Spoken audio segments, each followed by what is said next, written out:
नाजरीन, जब से मनुष्य का जन्म हुआ है तब से इस सवाल ने मनुष्य को उलझा कर रखा है।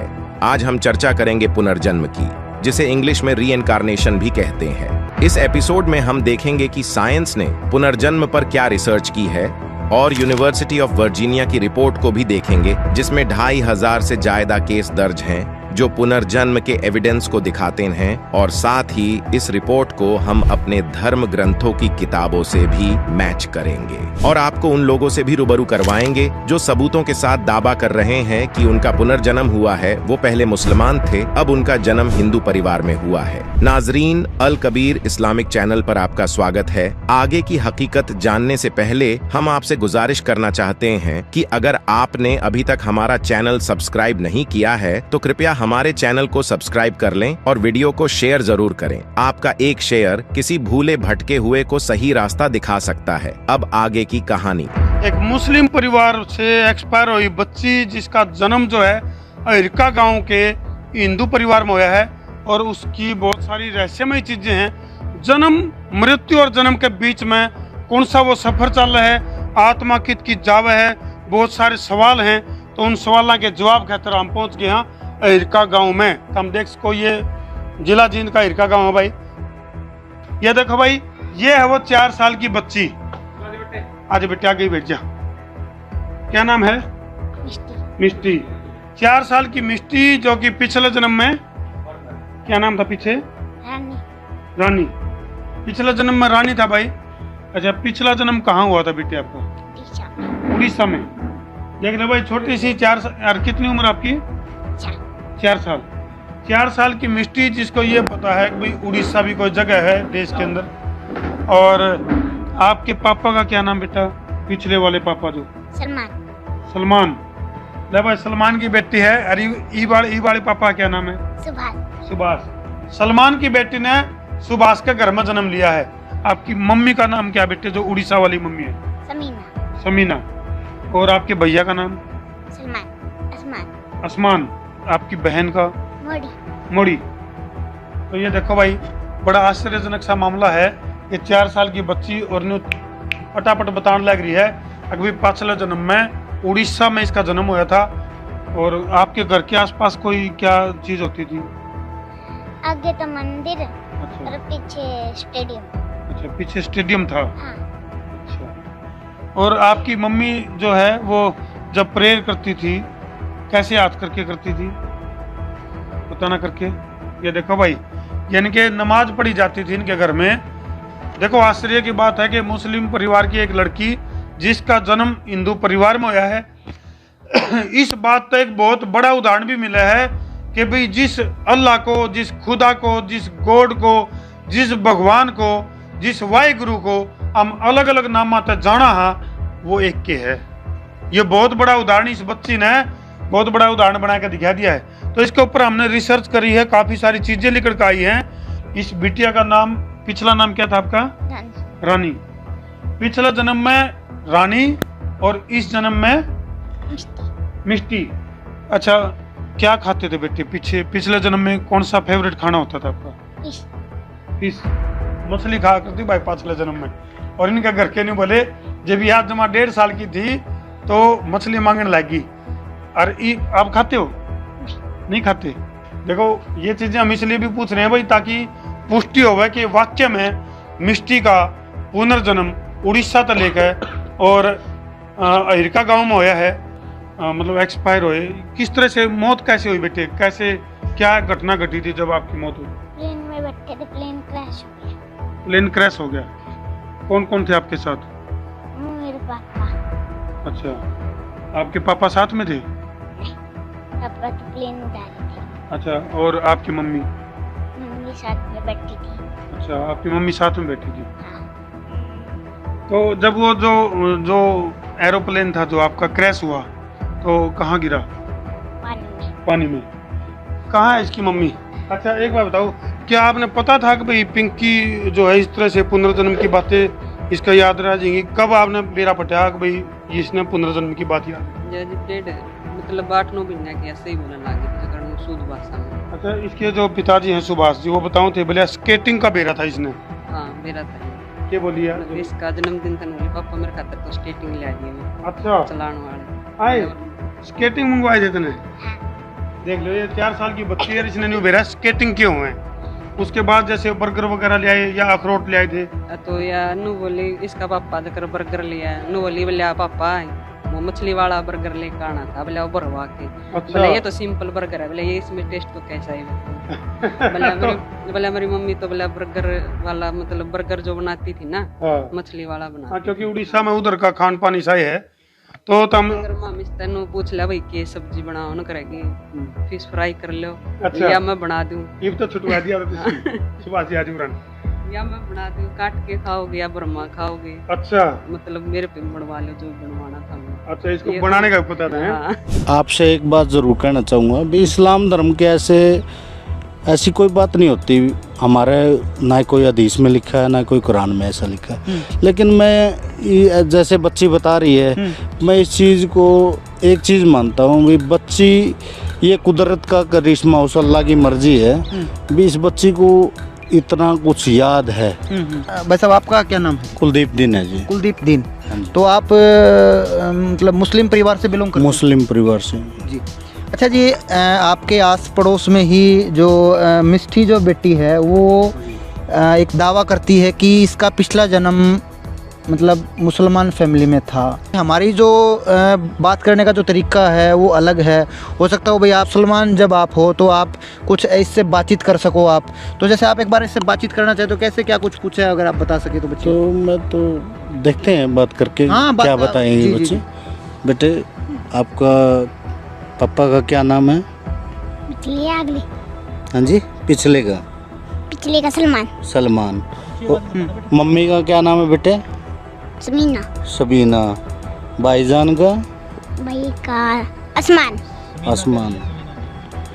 और आपकी कोई बहन भी थी, क्या नाम है उनका? मुड़ी। मुड़ी। नमाज पढ़ते थे बेटे आप? हाँ। कितने टाइम की नमाज पढ़ते थे? 5 टाइम की। घर पे पढ़ते थे हाँ। ईद की नमाज? कौन पढ़ाता था आपको? दीदी। दीदी पढ़ाती थी। और आपके आसपास माहौल था, खाने पीने में क्या लेते थे मेन? फिश। फिश खाते थे। बेटे आपको याद हो आपके पापा ईद की नमाज से पहले कोई ज़कात देते थे? ऐसा कुछ होता था आपके परिवार में? हाँ, होता था। क्या होता था बेटे? गरीबों को खाना देते थे। गरीबों को खाना देते थे। क्योंकि ऐसा मोमडन परिवार के अंदर ऐसा पहली बार देखा गया है। मैंने तो अपनी जो जब से होश संभाला है उस टाइम से लेकर आज तक मैंने ऐसा कोई केस नहीं देखा है। एक चीज़ और पूछो। जी जी पूछो जी।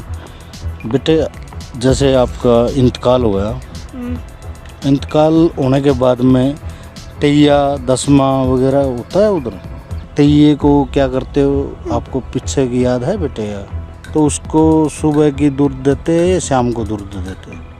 मरने के बाद पूछ रहा हूँ मैं, जैसे इंतकाल हो गया 1 बजे। वो तो 10वें की होगी।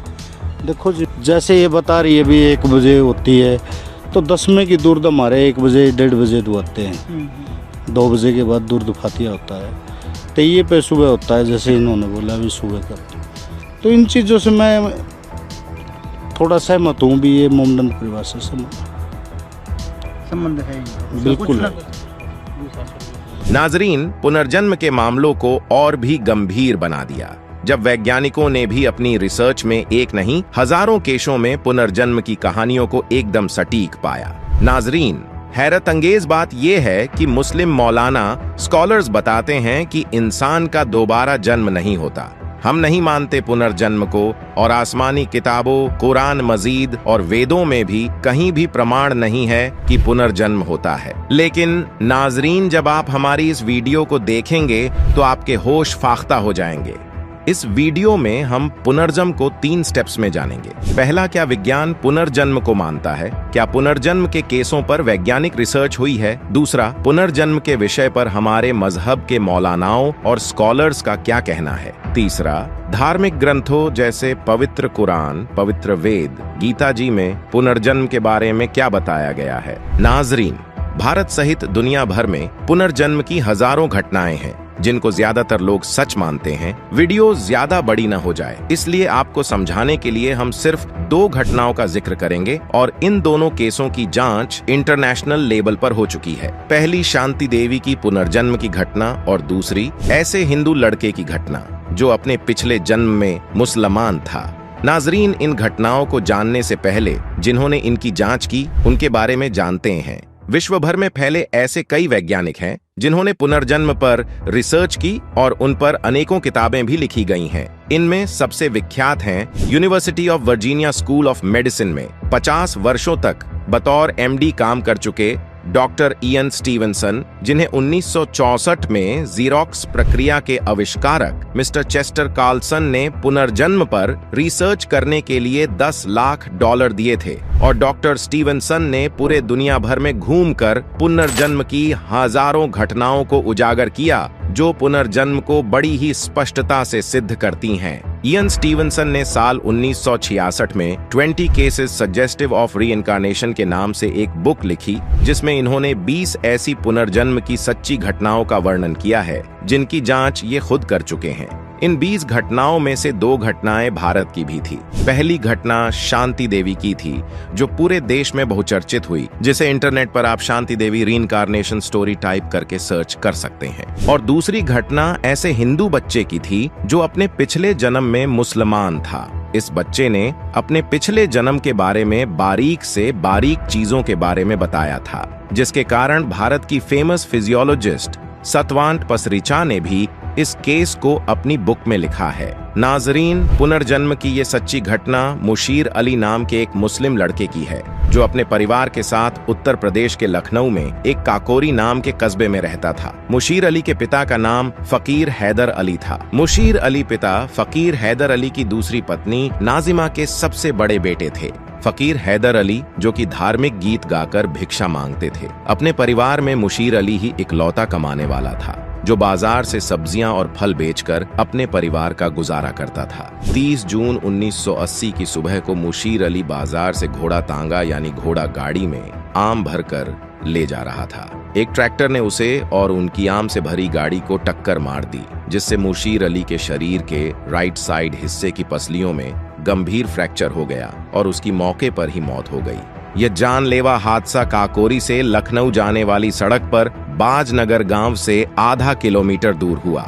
मौत के समय मुशीर अली की उम्र 25 वर्ष थी। नाजरीन, मुशीर अली की मौत के ठीक 1 साल बाद ही यानी कि सन 1981 में मुशीर अली का पुनर्जन्म उत्तर प्रदेश के लखनऊ जिले के बाजनगर गांव में हुआ। अब मुशीर अली का जन्म एक हिंदू परिवार में हुआ। यहाँ पर इनके पिता का नाम गुरु प्रसाद और माँ का नाम विश्वना था और इनका नाम नरेश रखा गया। नरेश बर्थ डिफेक्ट के साथ पैदा हुआ था, जिसके शरीर पर राइट साइड की पसलियों पर गहरा निशान था। ये निशान ठीक वही जगह था जहां पर मुशीर अली की पसलियों में फ्रैक्चर हुआ था। जन्म के 1 साल बाद नरेश ने बोलना शुरू कर दिया। तब नरेश अपनी 1 साल की उम्र में काकोरी काकोरी बार बार बोलता रहता था। नाजरीन, ये वही जगह थी जहां पर मुशीर अली का जन्म हुआ था, पर नरेश के इन शब्दों पर किसी ने ध्यान नहीं दिया क्योंकि वो छोटा था। जब नरेश 2 साल का हुआ तब नरेश घुटने टेक कर यानी नमाज पढ़ने की पोजीशन में देखा गया। कुछ समय तो नरेश के माता पिता इस चीज को समझ नहीं पाए,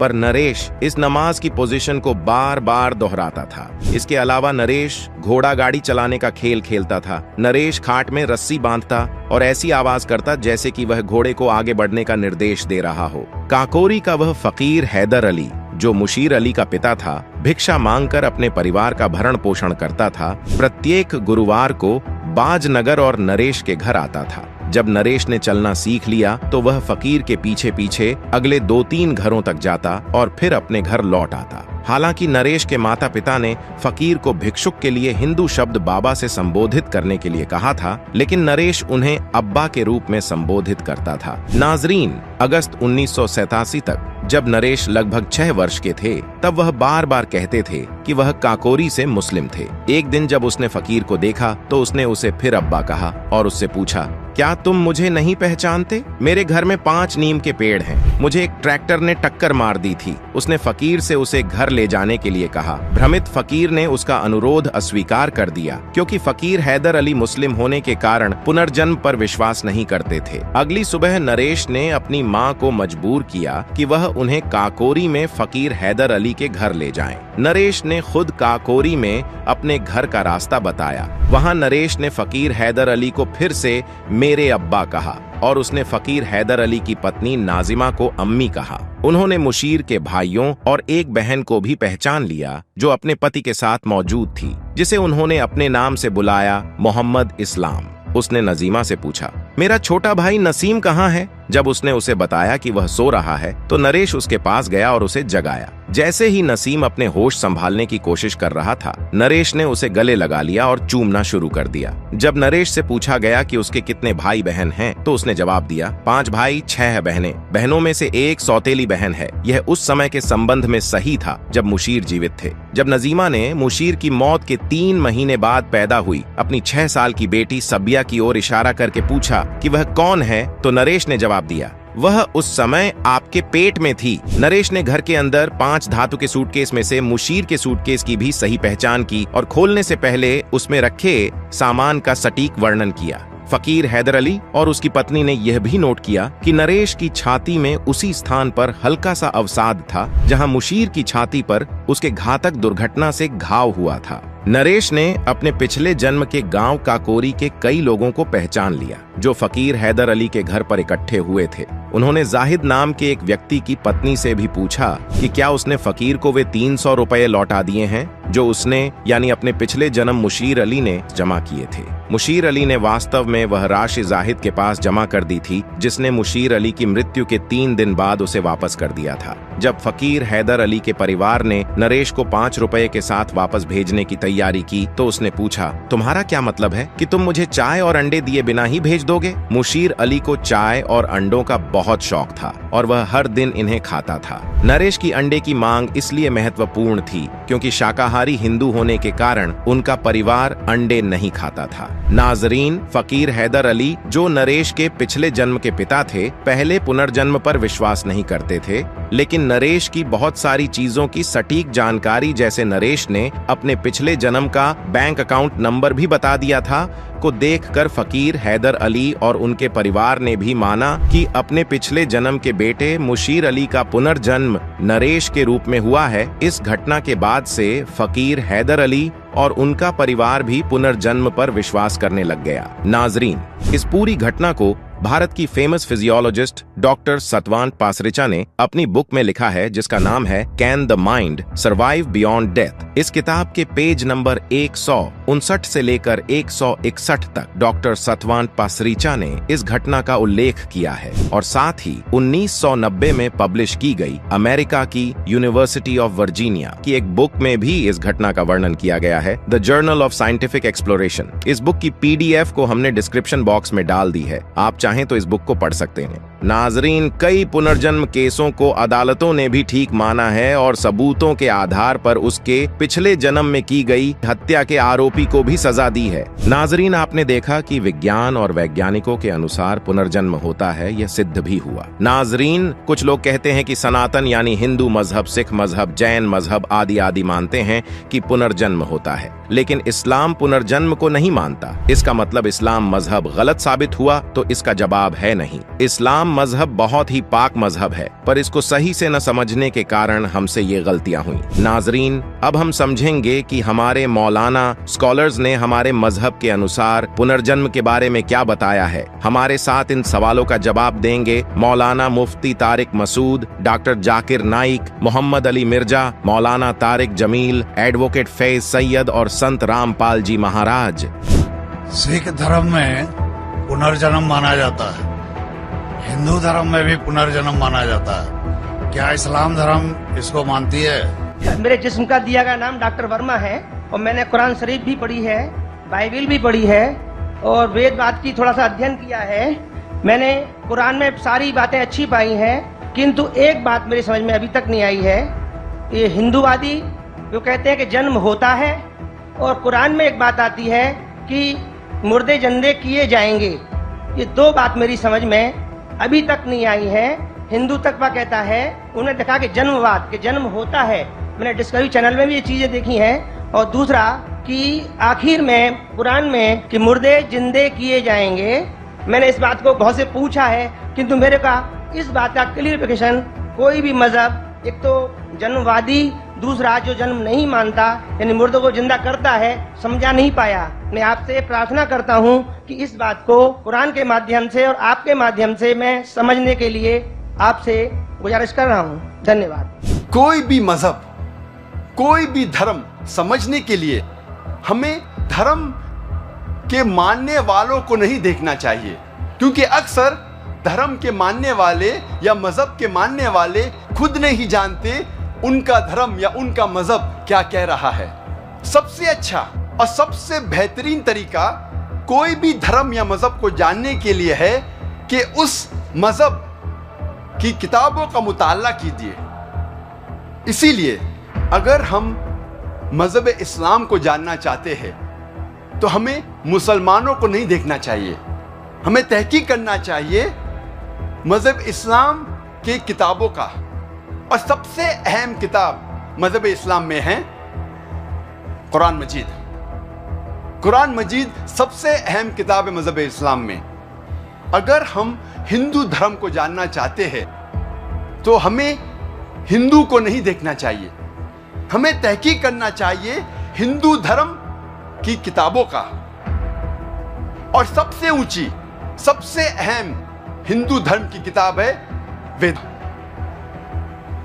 ये वेद हिंदू धर्म में सबसे अहम किताब है। पुनर्जन्म की सही मानी है नेक्स्ट बर्थ, अगला जन्म, जिस पे इस्लाम को कोई एतराज नहीं। हम भी मानते पुनर्जन्म में, नेक्स्ट बर्थ में, लेकिन वो पुनर्जन्म नहीं जो आम हिंदू मानते हैं संसारा के बारे में। हम नहीं मानते cycle of birth, death, rebirth के बारे में। हम मानते सिर्फ पुनर्जन्म। पुनर्जन्म अंग्रेजी में होता है नेक्स्ट बर्थ, अगली जिंदगी। अब हम तस्करा करेंगे आखिरत का जिक्र इस्लाम में।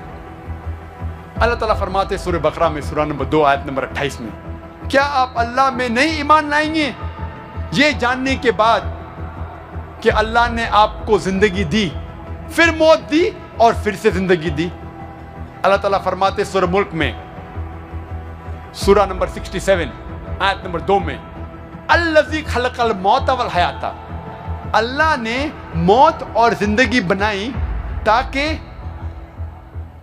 इंसानों को पहचान सके, ताकि इंसानों का इम्तिहान ले सके। This life is a test for the hereafter. ये जिंदगी इम्तिहान है। अगर हम जिंदगी में सफल होते तो हम जाते हैं जन्नत में।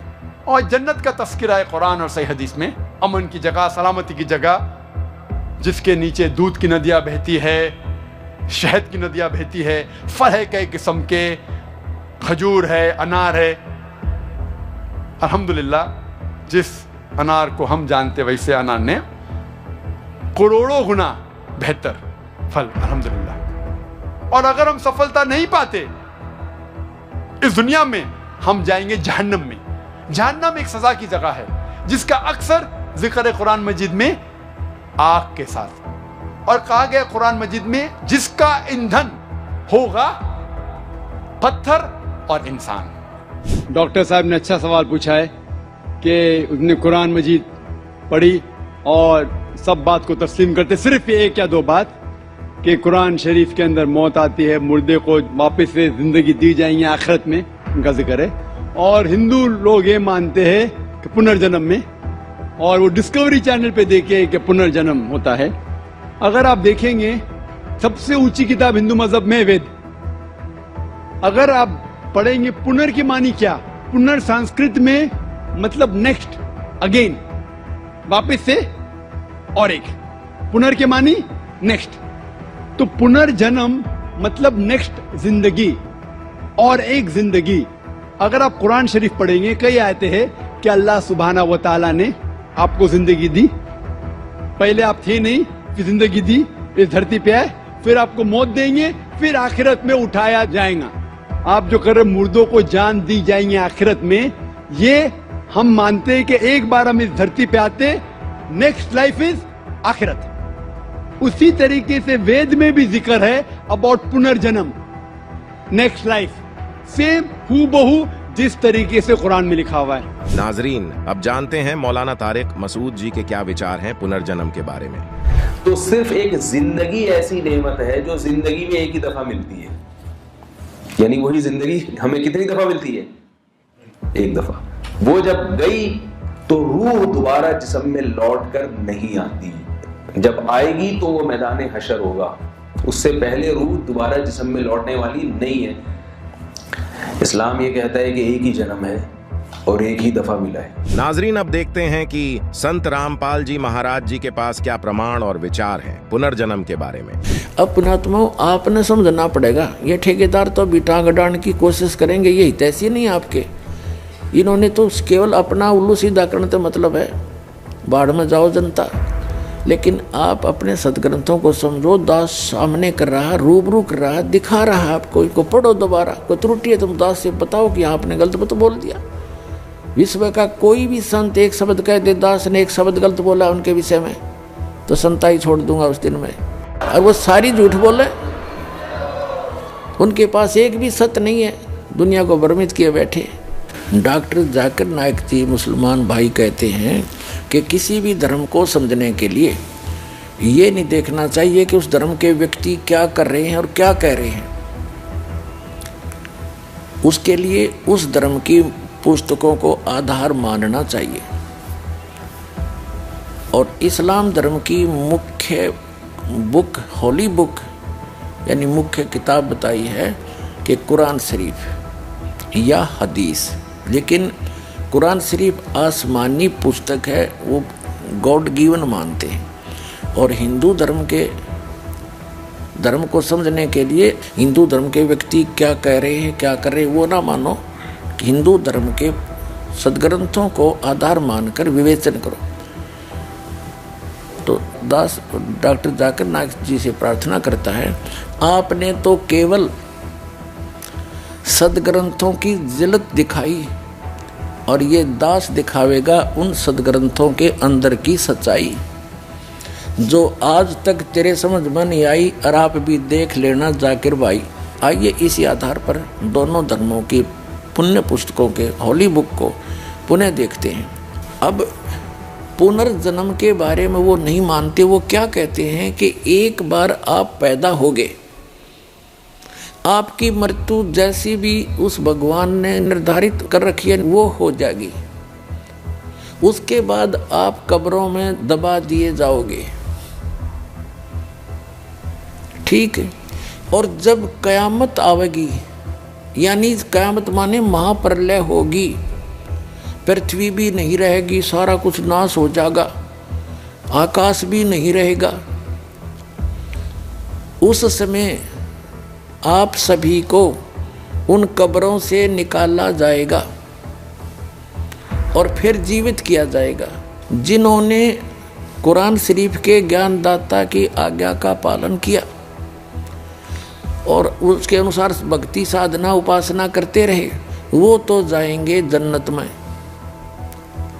और जिन्होंने आज्ञा का पालन नहीं किया, जो विमुख रहे और बकवाद करते रहे, वो जाएंगे नरक में।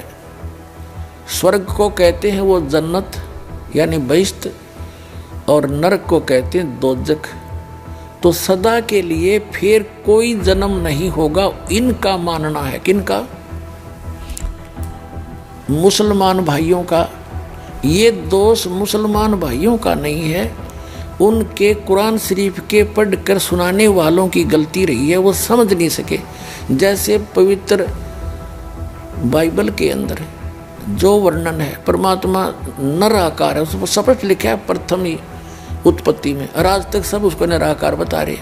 तो वो उस ईसाई धर्म और यहूदी धर्म के व्यक्तियों का दोष नहीं है, उसके पढ़ने वालों की त्रुटि है।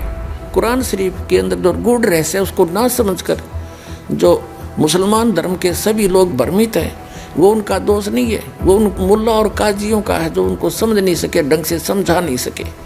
अब इन्होंने तो फाइनल कर दिया कि जो जन्म ईब ताप का हो गया और मृत्यु हो जाएगी, कब्र में दबा दिए बस।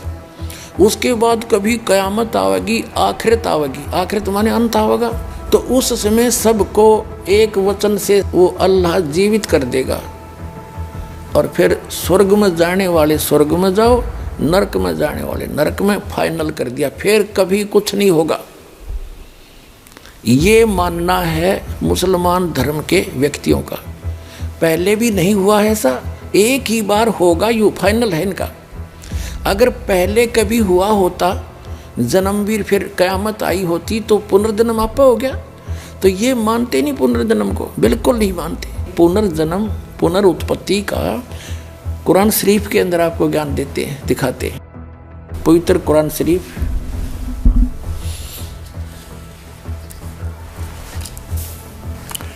ये वही कुरान शरीफ है। और ये देखिएगा शेरवानी संस्करण है, प्रकाशक लखनऊ किताबघर, मौसम बाग, सीतापुर रोड। इतने ये 1969 की छपी हुई है, आज की नहीं, 1969 की अनुवादित है। वही अनुवाद आज तक चल रहा है। ये देखिएगा, ये 17वां संस्करण 2008 में, कॉपीराइट अधिकार। ये Lucknow Kitabghar, opposite bright Motors, मौसम बाग, सीतापुर रोड, लखनऊ। ये प्रथम संस्करण 1969 में छपा था और ये 17वां संस्करण हम पढ़ रहे हैं आपके हाथों में। ये यहाँ से मुद्रित है। अब देखिएगा, ये है सूरत अंबिया, कुरान शरीफ सूरत अंबिया 21 नंबर। और इसकी आयत यहाँ से आते आते यहाँ आ गई है। यहाँ पर ये 100 होगी, ये वैसी टिप्पणी। इससे आगे फिर ये 553 पर आ गए अभी। इधर तो अरबी भाषा वाली है, इधर ये हिंदी है, इसलिए एक प्रश्न ज़्यादा बन जाता। 553 पर आ गए हम। यहाँ तो दूसरी, ये दूसरी शुरू होगी यहाँ पर, हिज 22। ये तो यहाँ से शुरू होती है, यहाँ से, इसलिए वहाँ लिखी गई। इस 21 अंबिया की ये आयत यहाँ तक चल रही है। 103 समाप्त हुई और ये 104 यहाँ से शुरू होती है आयत। जिस दिन हम, ये कुरान शरीफ का ज्ञानदाता ये बोल रहा है, जिस दिन हम आसमान को इस तरह लपेटेंगे जैसे तुम्हार पुलिंदा में कागज़ लपेटते हैं, जिस तरह हमने पहले पैदा किया था, फिर हम उसे दोहराएंगे और वादा हमारे ज़िम्मे है, हमें ज़रूर करना है। फिर पढ़ लो एक बार अच्छी तरह कि जिस दिन हम आसमान को और इस तरह लपेटेंगे जैसे तुम्हार पुलिंदा में कागज़ लपेटते हैं, जिस तरह हमने पहले पैदा किया था, और फिर हम उसे दोहराएंगे। यह वादा हमारे ज़िम्मे है, हमें ज़रूर करना है। अपना तो ये बालकों के लेख हैं, इनको कोई समझ सकता है कि तो एक इस 21 ब्रह्मांड के मालिक के कोड वर्ड हैं, चाहे कुरान शरीफ है, चाहे श्रीमद् भगवद गीता है, चाहे वेद है। और दिखाते हैं आपको, फिर क्लियर होगा कंसेप्ट। इसी कुरान शरीफ का ये है सूरत 67, ये यहाँ से प्रारंभ हुई। ये है कुरान शरीफ चल रही है, कुरान शरीफ। और सूरत मुल्क की 67, मुल्क की 67, सूरत मुल्क की 67 की आयत नंबर ये 2 है, एक यहाँ समाप्त हुई। ये कहते हैं शुरू अल्लाह के नाम से जो निहायत रहम वाला बेहद मेहरबान है।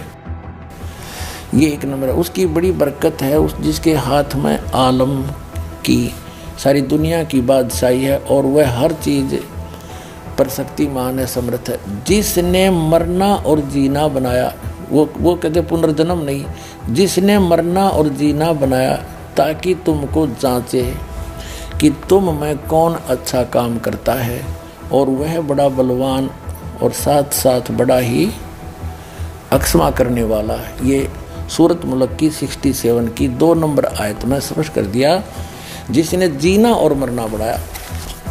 जीना और मरना, जीना और मरना, पुनर्जन्म। और जैसा कि आपने सूरत अंबिया 21 आयत नंबर 104 में देखा कि वो कह रहा कि मैंने जैसे पहले पैदा किया था दोबारा फिर करूँगा पैदा। उसका भावार्थ ये है, फिर पढ़ने अच्छी तरह। वो क्या कह रहा है कुरान शरीफ का ज्ञानदाता कि पहले जैसे मैंने पैदा किया और फिर समेट लूँगा और फिर पुनः पैदा जरूर करूँगा।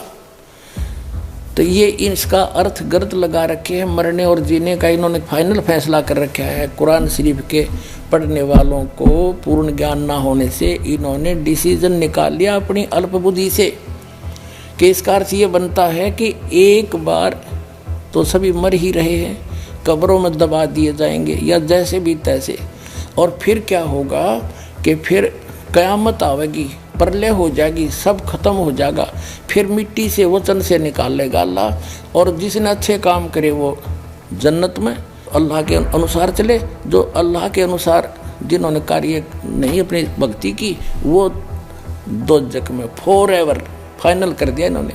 और ये तो खुद कहता है जैसे मैंने पहले पैदा किए फिर करूँगा। अगर ये शब्द नहीं कहता कि फिर मैं दोबारा करूँगा और मैं अपना पक्का वायदा करता हूँ, यदि एक ही बार होना है तब फिर करूँगा तो शब्द आना ही नहीं चाहिए। फिर देख लो कुरान शरीफ,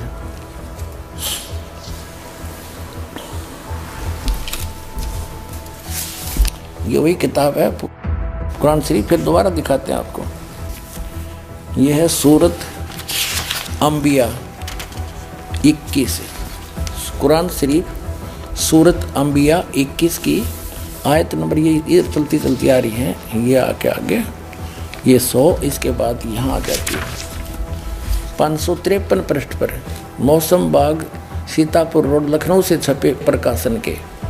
यहाँ देखिएगा 103 खत्म हुई, 104 नंबर आयत चली।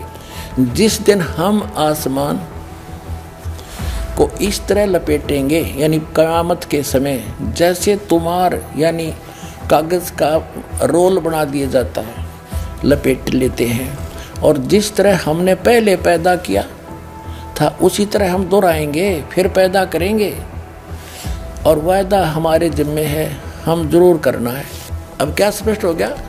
यदि जो ये निष्कर्ष निकाले बैठे मुसलमान भाई कि एक बार क़यामत आवेगी तब तक ये उस कब्रों में फट रहेंगे, तेरा गजब, ये कोई ज्ञान है? वास्तविकता क्या बता रही कुरान शरीफ की? ये वही है कि जैसे क़यामत आओगी, प्रलय होगी, उसके बाद फिर दोबारा सृष्टि रची जाएगी, पुनर्जन्म होगा सबका कर्म अनुसार। कुरान शरीफ तो ये कहना चाहती है, ये गलत समझ रहे हैं, इनको ज्ञान नहीं है बिल्कुल भी। अब इससे नहीं कोई यूँ कहेगा इसका तजुर्मा गलत कर दिया, तजुर्मा अनुवाद ठीक ना कर रखा होगा, सारा मैं दिखाऊंगा। ये देखिएगा कुरान मजीद, ये सिर्फ नाम का अंतर है, लेख ज्यों का त्यों है। ये है तजुर्मा मौलाना फतेह मोहम्मद खान साहिब जालंधरी तसही, मौलाना अब्दुल मजीद सरवर साहिब, प्रकाशक Farid book depot private limited नई दिल्ली से। यही सारा कुछ वही है। ये 2006 में छपा है, 982 पृष्ठ हैं। ये यहाँ से प्रकाशित है, दरियागंज नई दिल्ली से। ये इनके फ़ोन और फॉक्स नंबर। अब आपको दिखाते हैं, ये है सूरत अंबिया कुरान मजीद। नाम ना बदल रखा है, शरीफ कहो चाहे मजीद कहो, कोई अंतर नहीं है। सूरत अंबिया 21। अब यहाँ आ जाते हैं हम आगे अगले पृष्ठ पे, 104 आयत पर पहुँचे। यहाँ पर दूसरी शुरू हो जाती है हज, लेकिन ये होती यहाँ से शुरू, इसलिए वहाँ लिख दिया जाता ये हज वाली, लेकिन ये चल रही है अंबिया 104। जिस दिन हम आसमान को इस तरह लपेट लेंगे जैसे खेतों का तुमार लपेट लेते हैं, जिस तरह हमने कायनात को पहले पैदा किया था, आए है, उसी तरह दोबारा पैदा करेंगे। यह वायदा जिसका पूरा करना ज़रूरी है, हम ऐसा ज़रूर करने वाले हैं। ओगिन इनका जो सिद्धांत है, इन मुसलमान भाइयों ने इस कुरान शरीफ को ठीक से ना समझ कर वो गलत निष्कर्ष निकाल रखा है कि बस इनका फाइनल ये है कि चलते रहेंगे, मरते रहेंगे, कब्र में दबाते रहेंगे, और जब क़यामत आवेगी फिर भगवान यानी सब कुछ नष्ट हो जाएगा। आसमान भी इसने कह दिया समाप्त कर दूंगा, तो रहेगा क्या फिर? तो फिर कहते हैं फिर सबको जीवित करेगा अल्लाह। उनकी अपनी सोच वो गलत है, वो सोच, और फिर सदा के लिए वो स्वर्ग वाले स्वर्ग में, निकम्मे वाले नरक में, फिर दोबारा जन्म होना नहीं। अरे ये कहते हैं इस कायनात को पहले की तरह मैं फिर से उत्पन्न करूँगा, फिर पैदा करूँगा, ये मेरा पक्का वायदा है।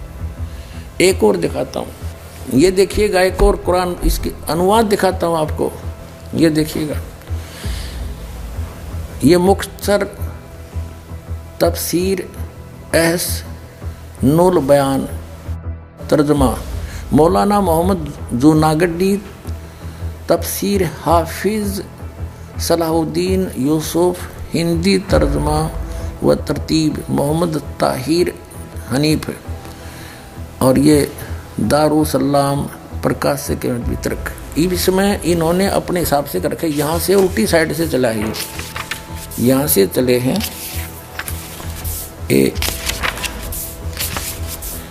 ये 1 नंबर यहाँ से शुरू होती है। हम जैसा भी अपने इस पर आ जाते हैं। ये देखिएगा, ये है सूरत अंबिया 21 और 571 पर, ये 570 उल्टा चला, इसमें 70 उधर 71 है, और ये 104 नंबर आयत है।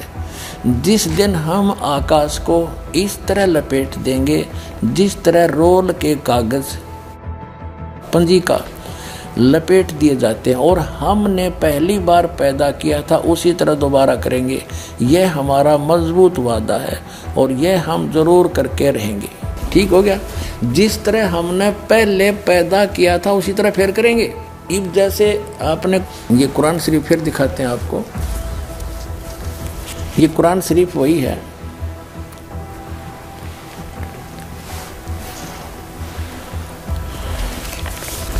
फिर देखिएगा, क्योंकि इसका समझना गना जरूरी है आपके लिए। कुरान शरीफ सूरत अंबिया 21 और यहाँ इसकी सूरत यहाँ आ जाती है 104। ये देखिएगा 553 पृष्ठ पे 103 या समाप्त हुई। जिस दिन हम आसमान को इस तरह लपेटेंगे जैसा तुम्हार पुलिंदा कागज लपेटते हैं, यानी बंडल बना देंगे, जैसे रोल बना दिया जाता है। जिस तरह हमने पहले पैदा किया था फिर हम उसे दोहराएंगे और यह वादा हमारे जिम्मे है, हम ज़रूर करना है। तो जैसे हज़रत मोहम्मद जी को एक जबरिल नाम का देवता एक बुराक नाम के जानवर पर खच्चर जैसे बैठा के ऊपर ले गया जन्नत में, और जन्नत में के देखा कि बाबा आदम बैठे, हज़रत मूसा जी, हज़रत ईसा जी, हज़रत इब्राहिम, हज़रत दाऊद वहाँ मिले और उनसे मिले। वो जा कर के जन्नत में उनको नमाज पढ़ाई, बाबा आदम से बात करी। तो बाबा आदम और कैसे पहुँच गए, वो तो कब्र में रहने चाहिए थे, क़यामत आई नहीं है अभी। नाजरीन, अब जानते हैं हजरत मोहम्मद जी की मेराज की यात्रा की कहानी, इस्लामिक मौलानाओं और स्कॉलर्स की जुबानी। अब इस सफ़र की कैफियत क्या रही और इसमें क्या हुआ वो भी आपके सामने रख देता हूँ, ताकि बहुत सारी जो बातें उलझने या गलत फहमी होती है वो भी दूर हो जाए हमारे जहनों से। ठीक, कुछ लोगों की गलत फहमी ये होती है कि आप सल्लल्लाहु अलैहि वसल्लम ने मेराज रूहानी सफ़र किया या जिस्मानी सफ़र किया। याद रखिए, मेराज का सफ़र रसूल अकरम सल्लल्लाहु अलैहि वसल्लम ने जिस्मानी किया, रूहानी नहीं किया। ये कोई ख्वाब नहीं था, जिस्मानी। चूँकि कुरान की आयत क्या है, सुबहानल्लज़ी अस्रा बि अब्दिही, पाक है वो ज़ात जो ले गया अपने बंदे को। और अब्द का लफ्ज़ एक इंसान पे तभी लगता है जब उसके अंदर जिस्म, जान और रूह तीनों चीज़ें मौजूद हो। आप आगे बढ़े तो एक बुजुर्गवार शख्सियत उस आसमान पर बैठी थी, पहला आसमान, फर्स्ट फेज। आपने देखा और कहा, जिब्राइल ये बुजुर्ग शख्स कौन है? तो कहा, मोहम्मद सल्लल्लाहु अलैहि वसल्लम, ये आपके और इंसानियत के बाप आदम अलैहिस्सलाम है। आप सल्लल्लाहु अलैहि वसल्लम फरमाते हैं वो एक बुजुर्ग शख्सियत थे और मैंने देखा, मैं उनके नज़दीक गया, मैंने उन्हें सलाम किया। उन्होंने कहा, अय प्यारे बेटे, खुश आमदीद, वेलकम, खुश आमदीद तुम्हारी, वेलकम तुम इस आसमान पर लाए। उसके बाद आपने फरमाते हैं, मैंने आदम अलैहिस्सलाम को देखा, वो जब अपने सीधे हाथ की तरफ देखते हैं तो खुश होते हैं, उल्टे हाथ की तरफ देखते हैं तो रंजीदा हो जाते हैं, रोते हैं, गमज़दा हो जाते हैं। मैंने कहा, जिब्राइल ये क्यों इस तरह से सीधे हाथ की तरफ देखते हैं खुश होते हैं, उल्टे की तरफ देखते हैं रंजीदा हो जाते हैं? तो कहा, ए मोहम्मद सल्लल्लाहु अलैहि वसल्लम, आदम अलैहिस्सलाम के सीधे हाथ की तरफ उन्हें वो उनकी औलाद दिखाई जाती है जो जन्नत में जाने वाली है, तो देखकर आप खुश हो जाते हैं। और कोई भी बाप खुश होंगे बच्चों की कामयाबी देखकर। लेकिन जब आपको वो लोग दिखाए जाते हैं जो आपकी नस्ल से होंगे, आपकी औलाद से होंगे, लेकिन शिर्क और कुफ्र और निफाक और अल्लाह का इनकार करने की वजह से आखिरत में जहन्नुम जाने वाले, गमज़दा हो जाते हैं। आप कहते हैं मैं वहाँ से जब दूसरे आसमान पर गया तो मैंने 2 शख्सियात को देखा। मैंने पूछा ऐ जिब्राइल ये दोनों कौन हैं? इससे भी पता चलता है नबी अकरम सल्लल्लाहु अलैहि वसल्लम को इल्म गैब नहीं था। आप बार बार पूछ रहे ये कौन है, ये कौन है, ये कौन है, ये कौन है। तो कहा है मोहम्मद सल्लल्लाहु अलैहि वसल्लम इसमें से जो एक है वो याहिया इब्न ज़करिया है। याहिया इब्न ज़करिया मतलब याहिया अलैहिस्सलाम है जो ज़करिया अलैहिस्सलाम के बेटे थे। और दूसरा कहा गया ये ईसा इब्न मरियम है अलैहिस्सलाम। तीसरे आसमान की तरफ जब आप बढ़े मैंने पूछा जिब्राइल ये कौन इंसान है? तो कहा ये यूसुफ इब्न याकूब अलैहिस्सलाम है। यूसुफ अलैहिस्सलाम सलाम हूँ आपने कहा है प्यारे बेटे ए नबी अल्लाह के, आओ आपका खुशामदीद वेलकम। और इब्राहिम अलैहिस्सलाम ने आपको वेलकम किया, आपका इस्तकबाल किया। और एक रिवायत में आता है कि इब्राहिम अलैहिस्सलाम वहाँ जब आपसे मिले वो बैठे हुए थे और जिस जगह इब्राहिम अलैहिस्सलाम 7वें आसमान पर रहते हैं वहाँ एक बैतुल मामूर एक घर भी अल्लाह का याद रखिए। जिस तरह से काबा दुनिया में घर है तो वैसे ही 7वें आसमान पर इसी काबे की सीध में एक और घर है आसमान पे, उसको बैतुल मामूर कहते हैं। तफसीलात आगे आएंगी बैतुल मामूर की। तो आप फरमाते मैंने इब्राहिम अलैहिस्सलाम को वहाँ पाया और वहाँ एक घर था जैसा काबा है दुनिया में और फरिश्ते उसका तवाफ़ करते थे, तवाफ़ करते थे जैसा हम तवाफ़ करते हैं। और एक वक्त में 70,000 फरिश्ते उसका तवाफ़ करते थे और उसके बाद जब निकल जाते थे तो क़यामत तक उनकी दूसरी बारी नहीं आने वाली है। मतलब फ़रिश्तों की तादाद कितनी है कि एक फ़रिश्ता जब एक बार बैतुल मामूर का तवाफ़ कर लेता है तो क़यामत तक उसको नेक्स्ट चांस नहीं मिलने वाला है। इस दौरान एक वाक़या आपसे फरमाते हैं कि मैं एक जगह से गुज़रा और जन्नत की ये आसमानों की सैर कराने के बाद मुझे जन्नत और जहन्नुम की भी सैर कराई गई। उसी रात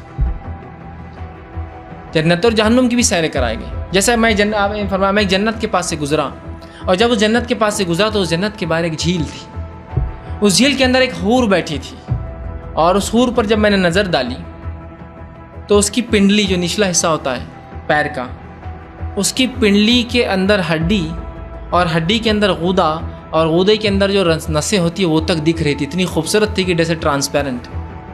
आपने चेहरा फेर लिया और आगे चलेगा तो ये वाक़या मिलता है। आपको जन्नत भी दिखाई गई, उसमें आपको जहन्नुम भी दिखाई गई। आप एक जगह अगर आप फरमाते मुझे जहन्नुम दिखाई गई और एक शख्स था जो ज़्यादा हंसता ना था और जहन्नुम नीचे है गड्ढे के अंदर, याद रखिए जहन्नुम नीचे जन्नत ऊँची है। तो वो अंदर जो है ईंधन डाल रहा था जिससे वो जहन्नुम और भड़क रही थी, वो और डालता और भड़कती। मैंने पूछा ऐ जिब्राइल ये कौन है? ये शख्स तो ज़्यादा हंसता भी नहीं है। तो कहा ये मालिक है, ये जहन्नुम का दारोगा है। एक रिवायत में आपने फरमा मैंने कुछ लोगों को देखा उनके नाखून जो है पीतल के थे या तांबे के थे और वो अपने चेहरों को नोचते और पूरे जिस्म को नोचते। मैंने कहा जिब्राइल ये कौन लोग हैं, क्या करते, ये क्या नोच रहे? तो कहा मोहम्मद सल्लल्लाहु अलैहि वसल्लम ये आपकी कौम के वो लोग हैं जो गीबतें किया करते थे लोगों की। तो गीबत में लोगों की इज़्ज़त उछलती है ना, ये लोगों की इज़्ज़तें उछाला करते थे। अब आखिरत में ये अपनी इज़्ज़त उछाल रहे हैं, मुंह पे वो करना और सीनों को सब फाड़ेंगे नाखूनों से, ठीक है। और बहरहाल बहुत सारी रिवायतें जिसमें मेराज में आपने जन्नत और जहन्नुम की कुछ सीन देखे, तमाम को लेना बहरहाल मुमकिन भी नहीं इतने कम वक्त में। हमारे महबूब सल्लल्लाहु अलैहि वसल्लम के 3 मोज़ात ऐसे हैं जिनका जिक्र कुरान में आया। तो ये है अल इसरा, और फिर वहां से आप सल्लल्लाहु अलैहि वसल्लम को एक बुराक पे सवार करके आसमानों का सफर करवाया गया 7वें आसमान तक। तो ये जिस्मानी प्लस रूहानी एक्सपीरियंस है। और फिर आप अलैहिस्सलाम को आसमानों की सैर करवाई गई। पहले आसमान पे आदम अलैहिस्सलाम से मुलाकात हुई, दूसरे पे हजरत याहिया और ईसा से, तीसरे पे यूसुफ अलैहिस्सलाम से, चौथे पे इदरीस अलैहिस्सलाम से, 5वें पे हारून अलैहिस्सलाम से, 6ठे पे मूसा अलैहिस्सलाम से और 7वें पे हमारे जद्दे अमजद सैयदना इब्राहीम खलीलुल्लाह अला नबीना वालेस्सलातु वस्सलाम से मुलाकात हुई। उसके बाद आप अलैहिस्सलाम को जन्नत और दोज़ख भी दिखाई गई। पहला आसमान, दूसरा, तीसरा, चौथा, 5वां, 6ठा, 7वां। पहला आसमान आदम अलैहिस्सलाम मेरे बेटे आ गए, मेरे भाई आ गए, नबी आ गए। जिब्रील के साथ आपने कुछ मनाजिर देखे, आपने मुख्तलिफ मनाजिर, जन्नत को देखा, जहन्नम को देखा, जन्नत की नेमतें, जहन्नम के अज़ाब, मुख्तलिफ जगहों से गुजरते हुए आपने देखा। एक शख्स सोया हुआ है और एक फरिश्ते के हाथ में पत्थर है, वो उसके सर के ऊपर मारता है तो उसका सर कीमा हो जाता है। आपने फरमाया ये कौन है? कहा ये वो है जो इशा की नमाज पढ़े बगैर सो जाता था, जो इशा की नमाज पढ़े बगैर सो जाता था। फिर आपने देखा कुछ लोग हैं जो उल्टे लटके हुए हैं, मर्द औरत नंगे और नीचे से आग उनको जला रही। आपने फरमाया ये कौन है? कि ये वो हैं जो रोज़ा छोड़ देते थे, जो रोज़ा नहीं रखते थे। काम छोड़ देना, थोड़े कर लेना, काम थोड़ा कर लो। इन यूनिवर्सिटी वालों से कहता हूँ पढ़ाई थोड़ी कर दो बच्चों की। आपसे कहता हूँ अपने काम थोड़े कर दो, अपने नौकरों की ड्यूटी थोड़ी कर दो। सबको रोज़े के लिए तैयार करो, खुद रोज़ा रखो, गर्मी बर्दाश्त करो, भूख बर्दाश्त करो, प्यास बर्दाश्त करो। अल्लाह क़यामत के दिन की गर्मी से बचाएगा, भूख से बचाएगा, प्यास से बचाएगा। तो आपने एक तंदूर देखा, तंदूर बहुत बड़ा, उसमें नंगे मर्द और नंगी औरतें और उनकी चीखों पुकार और आग के शोले उनको यूं उठाते उठाते उठाते उठाते तंदूर के मुंह तक लाते हैं। फिर आग के शोले एकदम नीचे बैठते हैं और वो कलाबाजियाँ खाते हुए पता नहीं कितनी गहराई में जाकर गिरते हैं और फिर चीखते चिल्लाते हैं। फिर आग उनको उठाकर यहाँ लाती है, फिर गिराती है। आपने कहा ये कौन है? कहा ये जानी मर्द और जानी औरतें हैं, जिना करने वाले मर्द, जिना करने वाली औरतें। आगे चले, आपने देखा कुछ लोग हैं जिनके फरिश्ते यहाँ से ना कैंचियाँ डाल के चीरते हैं और यहाँ तक ले जाते हैं, यहाँ तक ले जाते हैं, यहाँ तक ले जाते हैं। वो ठीक हो जाता फिर चीरते हैं, फिर चीरते हैं। कहा ये कौन है? कहा ये उम्मत के फसादी खतीब हैं जिन्होंने उम्मत को जोड़ने की बजाय उम्मत को तोड़ दिया। आगे चले और एक खौफनाक मंजर देखा। आपने देखा कुछ लोग हैं जिनका धड़ इंसानों वाला है, चेहरा सूअर जैसा है। आपने कहा ये कौन है? जिब्रील ने कहा झूठी गवाही देने वाले हैं, मेरे नबी आंखों से देख कर आए हैं, देख कर आए हैं। फिर आपने खौफनाक फरिश्ता देखा जो ऐसे संजीदा बैठा है। आपने कहा ये कौन है? कहा ये जहन्नुम का फरिश्ता मालिक। फिर एक हसीन मुस्कुराता चेहरा देखा। आपने कहा ये कौन है? फरमाया, अर्ज किया ये जन्नत का फरिश्ता रिजवान। फिर जहन्नम की सैर की। कट शॉर्ट करता हूँ, टाइम आगे जा रहा है। फिर आप जन्नत को देखा और फिर अल्लाह ताला ने आपको वहाँ से आसमानों पे ले गए और अपना कुर्ब अता किया। और फिर आप सल्लल्लाहु अलैहि वसल्लम की मुख्तलिफ़ पैगम्बरों से मुख्तलिफ़ आसमानों पर मुलाकातें हुई। आपको मेराज में 50 नमाज़ों का तोहफ़ा दिया गया। तो अल्लाह ने क्या किया? आदम अलैहिस्सलाम, मूसा अलैहिस्सलाम, यूसुफ अलैहिस्सलाम, दाऊद अलैहिस्सलाम, ज़करिया अलैहिस्सलाम, ईसा अलैहिस्सलाम, सारे पैगम्बरों को बोला चलो बैतुल मक़दस में सफ़े बना के खड़े हो जाओ। सबको अल्लाह ने बैतुल मुक़द्दस में हाजिर किया। इधर नबी सल्लल्लाहु अलैहि वसल्लम को बुराक पे बिठा के बैतुल मुक़द्दस ले जाया गया और मुसल्ला आपके लिए खाली था। तमाम पैगम्बर इंतज़ार कर रहे हैं और आप सल्लल्लाहु अलैहि वसल्लम ने आके उनको नमाज में उनकी इमामत की। और बहुत सारी चीज़ें थी। अल्लाह ने आपको अपनी आंखों से जन्नत और जहन्नम के मनाजिर दिखाए हैं मेराज की रात। नाजरीन जरा गौर फरमाइएगा कि फैज सैयद मोहम्मद अली मिर्जा, मुफ्ती तारिक मसूद और मौलाना तारिक जमील जी खुद स्वीकार कर रहे हैं कि मेराज यात्रा के दौरान जिब्राइल अलैहि सलाम फरिश्ते ने हुजूर पाक मोहम्मद सल्लल्लाहु अलैहि वसल्लम को बुराक नाम के जानवर के ऊपर बैठाकर 7 आसमानों की सैर पर लेकर गया था, जहां हजरत मोहम्मद जी की हजरत आदम अलैहिस्सलाम से मुलाकात हुई और उनकी नेक औलादों को जन्नत में और बद को जहन्नुम में देखा और साथ ही अन्य सभी पैगंबरों से भी मिले। उसी दौरान हजरत मोहम्मद जी ने जहन्नुम में किसी को नमाज अदा न करने के कारण दुख उठाते देखा, तो किसी को रोजे न रखने के कारण, किसी को व्यभिचार करने के कारण चीखते चिल्लाते हुए जहन्नुम में देखा, तो किसी को मजहब इस्लाम का विरोध करने के कारण दुख उठाते हुए जहन्नुम में देखा। नाजरीन थोड़ा सा विचार करो कि यदि इस सिद्धांत को सही माने तो अभी तो कयामत आई ही नहीं है, तो फिर जहन्नुम और जन्नत में कैसे चले गए? इसलिए इस्लाम मजहब के मुल्ला, काजियों, मौलानाओं और स्कॉलर्स का ये भ्रमित किया हुआ सिद्धांत बिल्कुल गलत सिद्ध हो जाता है, जो वो अक्सर फरमाया करते हैं कि इस्लाम मजहब में इंतकाल के बाद रूहें कब्रों में कयामत तक रहती हैं, जबकि पाक मुस्लिम मजहब के मौलाना साहिबानों ने ये खुद स्वीकार किया है कि दोजख और जन्नत में रूहें मौजूद हैं। नाजरीन विचार कीजिए, अगर दोबारा जन्म नहीं होता है तो कोई इंसान गरीब तो कोई अमीर पैदा क्यों होता है? कोई बीमारी से, कोई माँ के पेट में या पैदा होने के बाद तुरंत क्यों मर जाता है? खुदा किसी से पक्षपात नहीं करता, बल्कि जो जैसा कर्म करता है उसको वैसा ही फल देता है। इसी कारण से नेक कर्म करने वालों को अल्लाह जन्नत में स्थान देता है और बद कर्म करने वालों को अल्लाह जहन्नुम की आग में जलाता है। यही आसमानी किताबों में भी लिखा है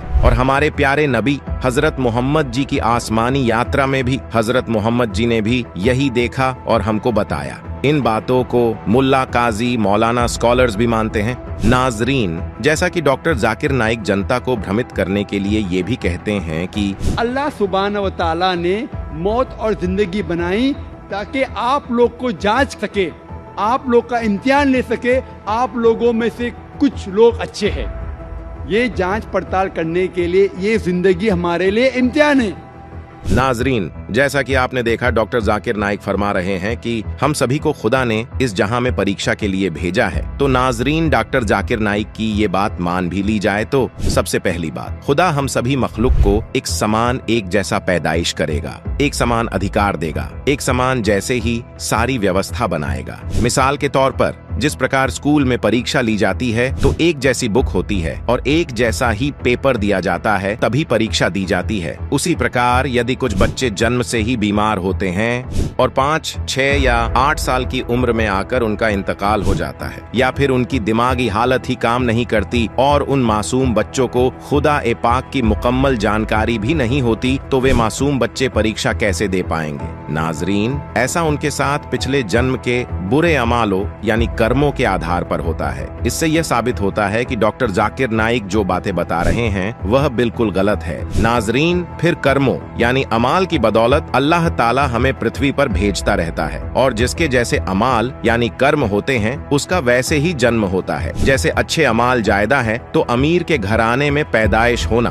और सभी सुख सुविधा का मिलना, और बुरे अमाल जायदा है तो गरीब के घर में पैदा होना या कोई बीमारी से ग्रस्त होना, आदि आदि अच्छे और बुरे अमालों का विधान है। और मरने के उपरांत फिर अमालों के हिसाब से अगला जन्म मिलता है। इसी प्रकार ये मरने और जीने का सिलसिला बना रहता है। नाजरीन, जब तक पाक आसमानी किताब कुरान ए पाक की आयतों में बताया गया बाखबर इंसान को नहीं मिलता, तब तक इंसान इसी प्रकार जन्मते और मरते रहते हैं। नाजरीन, क्या आप सभी मुसलमान भाई बहन अपने प्यारे नबी हजरत मोहम्मद सल्लल्लाहु अलैहि वसल्लम को भी झूठा मानोगे? नाजरीन, नहीं, हमारे प्यारे नबी झूठे हरगिज नहीं हो सकते। झूठे हैं डॉक्टर जाकिर नाइक जैसे व्यक्ति, जिन्होंने अपने मुसलमान मजहब की पाक आसमानी किताबों की मुकम्मल तालीम नहीं होने के कारण वे इसे ठीक से नहीं समझ पाए। नाजरीन, आइए अब इसे प्रमाणों सहित ठीक से समझते हैं। अब दिखाता हूँ आपको, ये देखिएगा,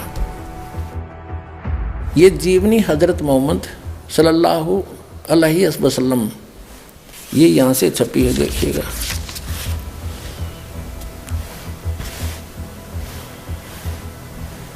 मोहम्मद इनायतुल्लाह सुबहानी, अनुवादक नसीब गाजी फलाई, मकरजबी मकतबा इस्लामी पब्लिशर, नई दिल्ली से। यहाँ देखिएगा, जीवनी हजरत मोहम्मद सल्लल्लाहु अलैहि वसल्लम, हिंदी, इस्लामी साहित्य ट्रस्ट, प्रकाशन नंबर 81, सर्वाधिकार प्रकाश का अधीन। नाम मूल किताब मोहम्मद अरबी, उर्दू से इसकी हिंदी की गई है। ये यहाँ से छपी है और ये यहाँ से मुद्रक है इसका। अब इसमें आपको ले चलते हैं, थोड़ा सा दिखाएंगे, ज़्यादा नहीं, संकेत बहुत है समझदार को। 164 पृष्ठ दिखाते हैं इस पुस्तक के। यहाँ लिखा है कि प्यारे नबी सल्लल्लाहु हज़रत मोहम्मद अपने सच्चे साथियों के बीच बैठे, अल्लाह ने उनको जो बड़े बड़ी नेमत दी थी उनका जिक्र करने लगे और बैतुल मक़दिस से आकाश पर जाने का हाल सुनाया। वहाँ कुदरत के जो जलवे देखे थे उनको भी बयान किया।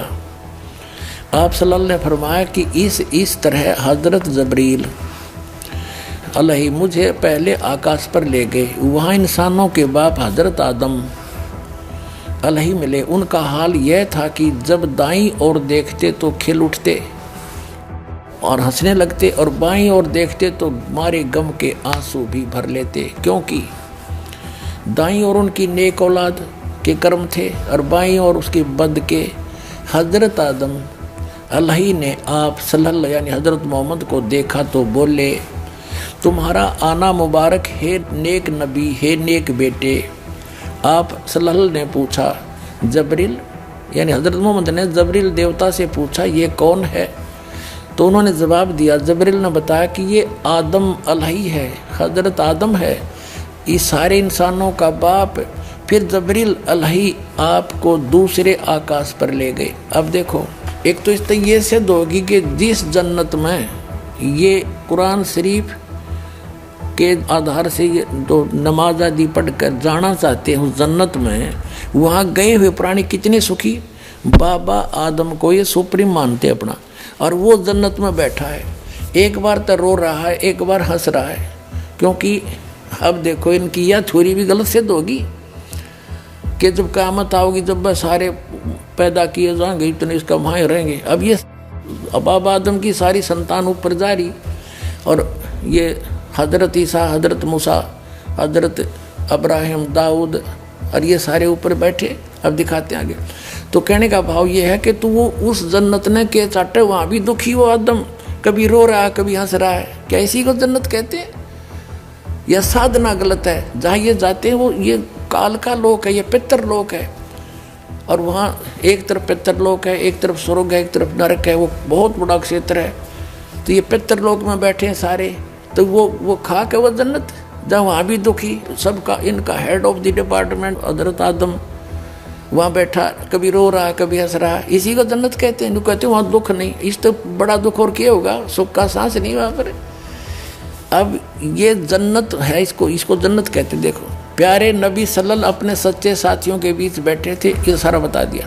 उन्होंने फरमाया कि मुझे पहले आकाश पर ले गया, वहाँ इंसानों के बाप हज़रत आदम अलही मिले। उनका ये हाल था कि जब दाईं ओर देखते तो खिल उठते, स्वर्ग की तरफ देखे तो अच्छी संतान को देखकर हंसने लग जाते, और बाईं ओर देखते तो मारे गम के आंसू भर लेते, क्योंकि दाईं ओर उनकी नेक औलाद के कर्म थे, बाईं ओर बद के निकम्मी के। हज़रत आदम अलही ने आप सल्लल्लाहु यानी हज़रत मोहम्मद को देखा और बोले तुम्हारा आना मुबारक हो नेक नबी नेक बेटे।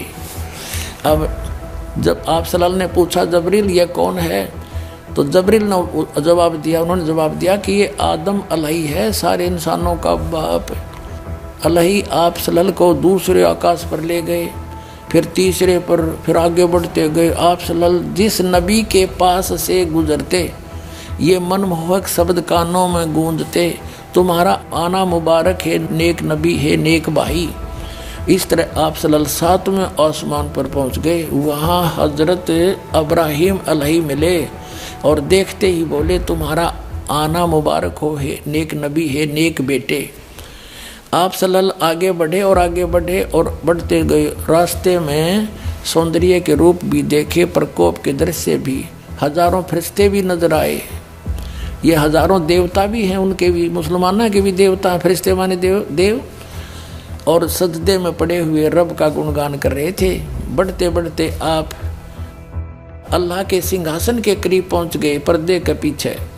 वहाँ आप सल्लल्लाहु पर और आप सल्लल्लाहु की उम्मत पर 50 नमाज दर्ज हुई। वापस आए तो हज़रत मूसा अलही के पास से गुजर हुआ, कहा कि क्या फर्ज हुआ उम्मत पर। उन्होंने देखते ही पूछा। कहने का भाव ये है कि वो 50 नमाज दी, वो पर्दे के पीछे से बोलता ये काल है, कभी सामने नहीं आता किसी के। श्रीमद् भगवद गीता अध्याय नंबर 7 के श्लोक नंबर 24-25 में कहता कि अर्जुन मैं अपनी योग माया से छुपा रहता हूँ, मैं कभी किसी के समक्ष नहीं आता, ये मेरा घटिया अटल नियम है, अविनाशी नियम है। ये पर्दे से पीछे बोल रहा है, और निराकार बताऊँ, फिर पर्दे की क्या जरूरत थी, जब निराकार होता तो वो सामने क्यों नहीं आता। भगवान कोई चोर है क्या? वो भगवान तो यहाँ आता है, हमारे साथ साथ फिरते रहते थे। अल्लाहू अकबर, काशी माँ 120 वर्ष रह कर गए, वो हमारे सच्चे भगवान। ये तो गुप्त रहता है, अपना तुम आगे देखो। इसी पर हम चल रहे 165 पृष्ठ पे कि यहाँ देखो, कहते हैं ये 5 नमाजें, लेकिन सबाब इनका 50 का ही है, मेरे फैसले बदला नहीं करते। 5 पर रोक दी नमाज, 50 के स्थान। ठीक है, पूरी रात बीत गई और आप सल्लल्लाहु के प्यारे साथी बैठे रहे। ये जो अपनी आत्म कथा जो ऊपर देखा वो बता रहे थे हज़रत मोहम्मद जी, वो बैठ देख रहा। पूरी रात बीत गई और आप सल्लल्लाहु प्यारे साथियों आप बैठे रहे। आप सल्लल्लाहु ने आकाश पर जो दृश्य देखे थे, खुदा की कुदरत के और जो जो जलवे नजर आए थे, उन्हें आप पूरी दिलचस्पी के साथ सुना रहे थे। साथी मजे ले लेकर सुन रहे थे। आपने जन्नत में जो कुछ देखा, या उनकी जन्नत है, आपने जो जन्नत में जो कुछ देखा वह भी बयान किया और नेक साथियों को खुशखबरी दी। जन्नत में यह नेमतें तुम्हारा इंतज़ार कर रही हैं। ओए होए। अब और दिखाते हैं 161 पृष्ठ पर देखो। इसी पुस्तक के 161 पृष्ठ पर जीवनी हजरत मोहम्मद के ये क्या कहते हैं कि प्यारे नबी सल्लल्लाहु, वो बता रहे हैं हजरत मोहम्मद जी, आज रात बुराक नामक एक जानवर आया, उस पर बैठकर मैंने बैतुल मकदस की सैर की। वहाँ पहुँचा तो नबियों की जमात आई, उनमें अब्राहिम अलैहिस्सलाम थे, मूसा और ईसा अलैहि भी थे। मैंने उन सबको नमाज पढ़ाई। अब सुन ले डॉक्टर जाकिर भाई, मुसलमानों ने अपना विधान अपने आप बना रखा है कुरान शरीफ को ना समझ कर। अब ये कहते हैं जब सारे कब्रों में दबा दो, दबाते रहो, और तो यह आवेगी 4 अरब 32 करोड़ वर्ष जब बीत जाएंगे, जब यह क़यामत आवेगी, इतने तो वो उन कब्रों में फंसे रहेंगे, सड़ेंगे पड़े पड़े, एज पर योर रूल। बाकी ये गलत है तुम्हारा मानना। अगर ये नियम फाइनल होता हजरत मोहम्मद जी को, ये ऊपर ले गए हुए सारे नबियों की जमात वहाँ ऊपर देखा जन्नत में, उनको नमाज पढ़ाई, बाबा आदम मिले, बाबा आदम की सारी संतान वहाँ नरक में पड़ी, कुछ जन्नत में। ये सिद्धांत भी इनका गलत सिद्ध हुआ कि जो बाद में ही सब जीवित किए जाएंगे, ये गलत सिद्धांत है, भ्रमित है। वास्तविकता ये है कि जन्म मरण जो परमात्मा ने आकर बताया ऐसे ही होता है, लेकिन पूर्ण परमात्मा की सत भक्ति करने के उपरांत फिर ऐसे स्थान पर चले जाएंगे वहाँ नरक नहीं है, वहाँ जन्नत ही जन्नत है, वो सतलोक है। वहाँ भी मनुष्य जैसा शरीर होगा लेकिन दूसरा मटेरियल होगा। अब जन्म मरण का इतिहास जो है, एक थोड़ा सा जीवित इतिहास दिखाते हैं आपको जो बिल्कुल सत्य है। अपनात्माओं अध्यात्म ज्ञान को समझने के लिए हमने अपनी अपनी डफड़ी नहीं बजानी, बतेरे दिन बजा ली। हमने सभी सदग्रंथों को, सभी इतिहासों को साथ लेना पड़ेगा जितने महापुरुष हुए हैं। अब जैन धर्म का इतिहास दिखाते हैं आपको, ये देखिएगा। आओ जैन धर्म को जाने। ये पुस्तक है प्रवीण चंद्र जैन M.A. शास्त्री, ये पुस्तक है आओ जैन धर्म को जाने। लेखक है प्रवीण चंद्र जैन M.A. शास्त्री, जम्बूद्वीप इस्तनापुर। प्रकाशक है श्रीमती सुनीता जैन, जम्बूद्वीप इस्तनापुर, मेरठ उत्तर प्रदेश। अब ये यहाँ से ये है सारा कुछ। प्राप्ति स्थान है संजय कुमार विजय कुमार जैन, कानपुर वाले, जम्बूद्वीप इस्तनापुर, मेरठ। जैन साहित्य सदन, चांदनी चौक, दिल्ली। राजकुमार जैन, कमलाबाई आश्रम, महावीर जी दी जैन मंदिर, शांति, ये सारा कुछ। और यहाँ से जम्बूद्वीप हस्तनापुर। धीरेन्द्र जैन न्यू रस्यब ऑफसेट प्रिंटर्स, मेरठ से छपी है। इसके 154 पृष्ठ पर आपको ले चलते हैं। इसके 154 पृष्ठ पर दिखाते हैं आओ जैन धर्म को जाने। इन्होंने क्या बताया है कि भगवान श्री आदिनाथ यानी ऋषभ देव को इस्लाम धर्म में भगवान आदिनाथ को क्या माना गया है। उत्तर है बाबा आदम। ऋषभ देव जी जो जैन धर्म के प्रवर्तक हैं, वो मृत्यु के उपरांत बाबा आदम के रूप में प्रकट हुए। पुनर्जन्म नंबर 1 हुआ सिद्ध।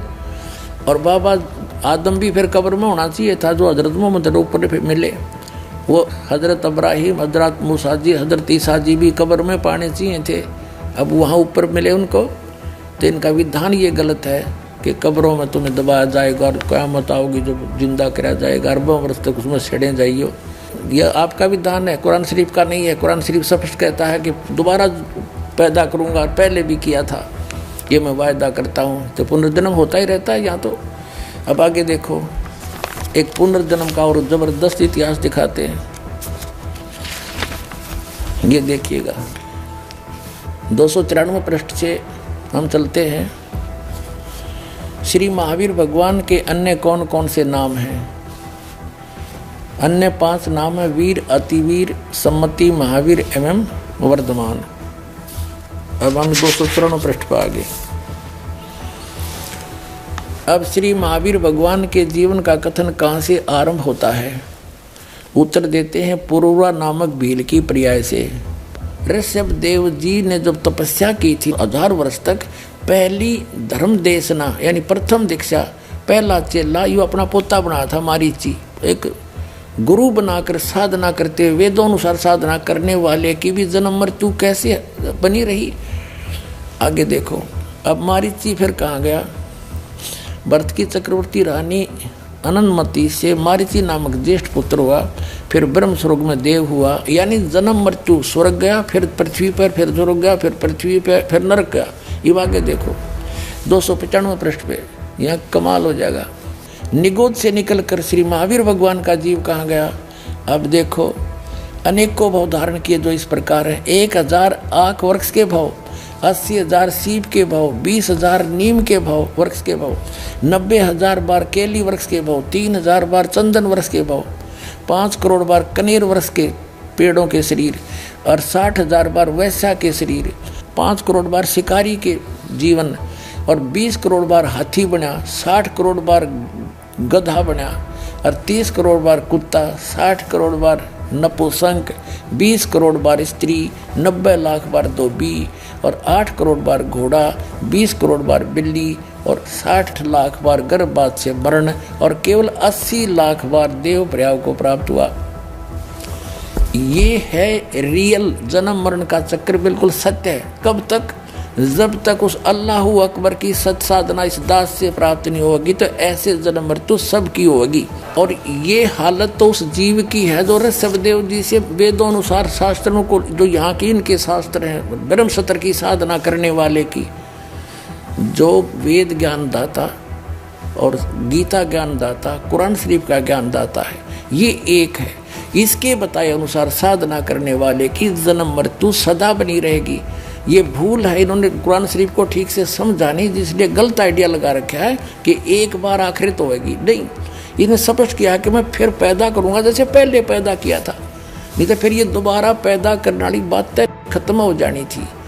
तो अब ये है ओरिजिनल, क्योंकि बाबा आदम ऊपर मिले तो पहले जा चुके हैं, वो भी खत्म होगी। बाबा हजरत अब्राहिम, मूसा जी, ईसा जी ऊपर बैठे हैं, पूरी जमात की जमात है। बाबा आदम की सारी संतान, कोई नरक में कोई स्वर्ग में।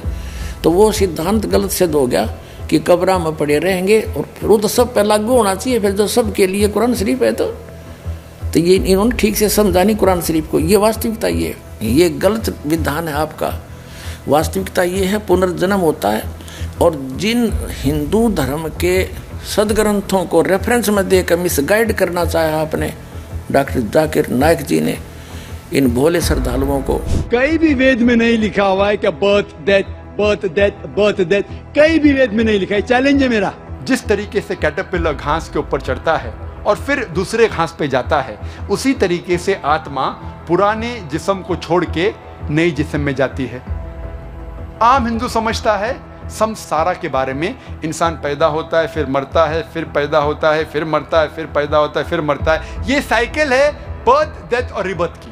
लेकिन इसका जिक्र कहीं भी वेद में नहीं है, कहीं भी नहीं है। वेद में पुनर्जन्म का जिक्र है। पुनर्जन्म की मानी, पुनर् मतलब नेक्स्ट, अगला, जन्म मतलब बर्थ, नेक्स्ट बर्थ, पुनर्जन्म।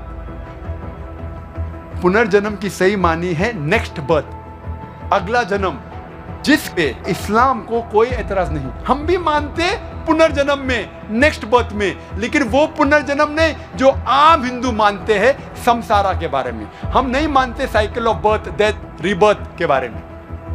हम मानते सिर्फ पुनर्जन्म। पुनर्जन्म अंग्रेजी में होता है नेक्स्ट बर्थ, अगली जिंदगी। और इसका जिक्र है ऋग्वेद में, किताब नंबर 10, पाठ नंबर 16, मंत्रा नंबर 4 और 5 में। तो पुनर्जन्म का जिक्र है, लेकिन ये साइकिल बर्थ डेथ रीबर्थ का जिक्र नहीं है।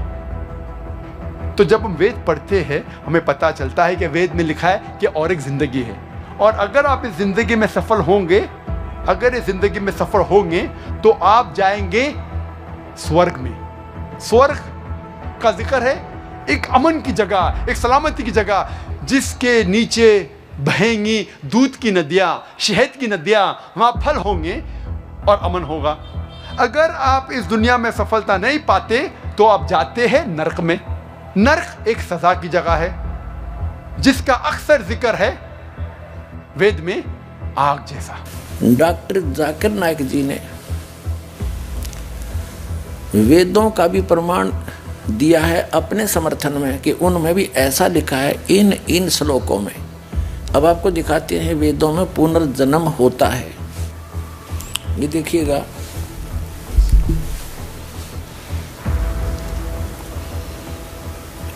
ऋग्वेद संहिता, इसके संपादक हैं वेद मूर्ति तपोनिष्ठ पंडित श्री राम शर्मा आचार्य। इसके अनुवाद किया हुआ है।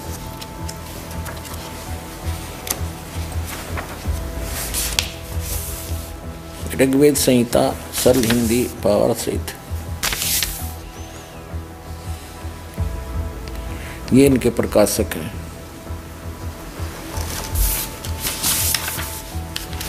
और ये मुद्रक हैं। ये देखिएगा,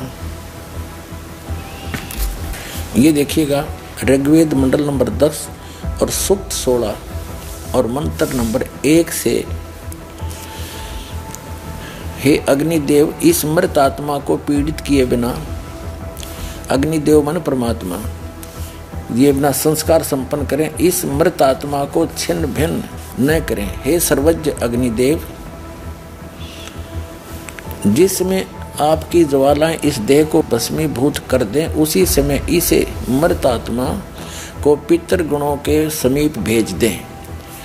अब देखो डॉक्टर जाकिर नाइक जी ये सिद्ध करना चाह रहे हैं कि मृत्यु होने के बाद ये आत्मा पुनर्जन्म में नहीं आती, पितृगणों के पास पहुंच जाती है। ठीक है, आगे देखो, ये मंत्र नंबर 1 पढ़ा हमने। अब 2, हे सर्वज्ञ अग्निदेव यानी हे परमात्मा, जब आप मृत शरीर को पूर्ण रूप से दग्ध कर दें तब इस मृत आत्मा को पितृजनों को समर्पित करें, और जब यह मृत आत्मा पुनः प्राणधारी हो यानी फिर जीवन हो जन्म में, तो देव आश्रय में ही रहे, अर्थात ये भक्ति में लीन रहे जब पुनर्प्राणधारी हो। ये कहता है, इसका भाव ये है, ये अपने उस सिद्धांत से मिलाना चाहता है डॉक्टर जाकिर नाइक कि हम भी यही मानते हैं कि एक बार मृत्यु के बाद कयामत के उपरांत फिर जिंदा करे जाएंगे और फिर वो ऊपर रहेंगे सदा, और उसकी सिमिलरिटी ये यहाँ से ले रहा है ऋग्वेद से। अब देखना फिर तीसरे मंत्र में, ऋग्वेद मंडल नंबर 10 सूक्त नंबर 16 का और मंत्र नंबर ये 3 हम पढ़ेंगे। अब हे मृत मनुष्य, आपके प्राण और नेत्र वायु और सूर्य के संयुक्त हों, आप अपने पुण्य कर्मों के फल की प्राप्ति के लिए स्वर्गलोक, पृथ्वी अथवा जल में निवास करें। यदि वृक्ष वनस्पतियों में आपका कल्याण निहित है तो सूक्ष्म शरीर से उनमें प्रवेश करें। अब इसमें सिद्ध हो गया कि हे मृतात्मा मनुष्य, मृत मनुष्य, आपके प्राण नेत्र वायु सूर्य से संयुक्त हों, और जब आपके पुण्य कर्मों के फल की प्राप्ति के लिए स्वर्ग और फिर पृथ्वी लोक पाओ, और या जलचर बनो, या फिर वृक्ष वनस्पतियों में जीवन के शरीर में आपके संस्कार बस जाओ, आपका कल्याण निहित है तो सूक्ष्म शरीर में उनमें प्रवेश करें। अब देखो इन मंत्रों को अपने समर्थन में ले रहा है कि ऋग्वेद मंडल नंबर 10 सूक्त 16 के 1 से 5 में ये कहा गया है कि फिर दोबारा जन्म नहीं होता, वो वहीं चले जाते हैं ऊपर। इसमें स्पष्ट कहा है कि जब तक पितरों के रूप में रहो तो पितरलोक में रहोगे, उसके बाद आपका संस्कार स्वर्गलोक में जाने का, स्वर्गलोक में जाओगे, और स्वर्गलोक के बाद फिर जैसा भी आपका संस्कार है, किसी मनुष्य पृथ्वी पाओगे, मनुष्य जीवन पाना है, या कोई जलचर बनना है जैसे मछली मेंढक आदि, या वनस्पति में आपका संस्कार है तो वहाँ जाओ, उसमें प्रवेश करो, वो जन्म लो दोबारा। आगे देखो, अब 4 नंबर हम पढ़ रहे, ऋग्वेद मंडल नंबर 10 सूक्त 16 का और मंत्र नंबर 4। हे अग्निदेव, यह परमात्मा इस मृत पुरुष को जो अविनाशी ईश्वरीय अंश है उसे आप अपने तेज से तपाएं, प्रखर बनाएं, आपकी ज्वालाओं से दृढ़ बनाएं। हे सर्वज्ञाता यानी परमेश्वर, आप अपनी कल्याणकारी विभूतियों से उन्हें पुण्यात्माओं के लोक में ले जाएं। जैसा भी संस्कार हो जीव का, पुण्यात्माओं के लोक में ले जाओ। पृथ्वी पाओ तो जैसा उसका संस्कार फिर भी जन्म होगा। आगे देखो, अब 5 नंबर ऋग्वेद मंडल नंबर 10 सूक्त 16 का मंत्र 5 आप पढ़ रहे हैं। हे अग्निदेव, अग्निदेव मन परमात्मा, जो मृत पुरुष आपके लिए सौदायुक्त आहुति के रूप में ग्रहण करता है उसे आप दोबारा पितृजनों के लिए सर्जित करें। हे सर्वज्ञ अग्निदेव, इसका जो आयु भाग शेष है वह प्राण संपन्न हो तथा पुनः सुदृढ़ शरीरधारी बने, यानी फिर से जन्म हो, सुदृढ़ शरीरधारी बने, फिर से जन्म हो। इति सिद्धम, इति सिद्धम के जीव का जन्म मृत्यु होता है, संस्कार वश पितरलोक को प्राप्त होता है, स्वर्गलोक को भी जाता है और फिर पृथ्वी पर आकर के जलचर यानी जल के जीव जंतु या पेड़ पौधों की योनियां भी प्राप्त करता है। और कंसेप्ट क्लियर करते हैं। अब देखिएगा ऋग्वेद, अब दूसरे अनुवादक का ऋग्वेद मंडल नंबर 10 दिखाते हैं आपको, ये कहाँ से प्रकाशित है।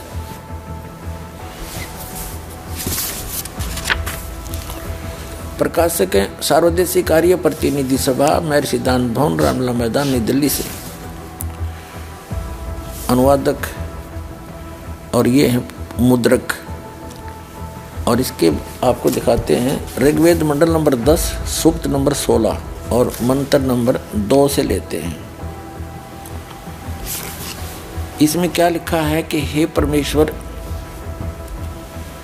मरणांतर जब कर्म फल प्रदान करते हो और इस जीव को पुनः माता पिता को देते हो, यानी पुनर्जन्म होता है, और जब यह जीव इस प्राण व्यवहार को धारण करके यानी जीव को धारण करता है तब यह इंद्रियों और उनके विषयों के वश में हो जाता है। फिर ऋग्वेद मंडल नंबर 10 सूक्त 16 का मंत्र 3 दिखाते हैं।